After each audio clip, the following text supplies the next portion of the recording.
Uusi televisioshow Talent murtaa myytin suomalaisten juroudesta. Sunnuntaina 4:lla käynnistyvä ohjelma antaa kenelle tahansa mahdollisuuden esitellä viihdyttäjän lahjojaan. Talentissa laji on vapaa eikä ikärajaa ole. Talent saa katsomaan ohikulkijoita uusin silmin. Piileviä kykyjä on kaikkialla. Toi kaksi asiaa, mitkä on todella lähellä sydäntä, eli näytteleminen ja tuo martial art, akrobaatit ja art wushu sun muu, niin ajattelin, että näyttelemisellä ei pysty 2 minuutissa näyttämään taitoja, että ajattelin tuota toista taitoa. 5-vuotiaana rupesin harrastamaan Shaolin Wushuta isän valmentamana, niin kun muut oli leikkikentillä, niin mä olin kamera ja yleisön edessä, niin se on ollut niin pitkään.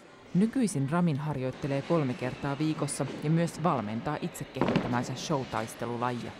Sen siivin hän toivoo nyt lennähtävänsä julkisuuteen.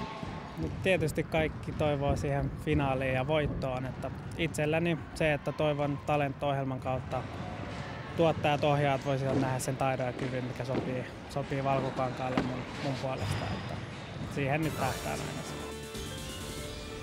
Missään nimessä suomalaisia ei pelota esiintyä, ja varsinkin niin kun meillä on nuori sukupolvi kasvamassa, joka niin kun rohkeasti lähtee uusiin haasteisiin ja on valmis laittamaan itseään likoon, niin se, että me oltaisiin tuolla mökkien sisällä kyräilemässä, niin mun mielestä sen kuva voi heittää roskakoriin. Kävi Talentissa miten vaan, seuraavat 10 vuotta Ramin aikoo satsata läpi murtoonsa. Edes yksityisyyden menettäminen ei pelota tiellä julkisuuteen. Periaatteessa se ei haittaa, koska kun mä päätin lähteä tähän hommaan, mä myös päätin, että mun yksityiselämää voi myös monia kiinnostaa, joten olkaa hyvä vaan.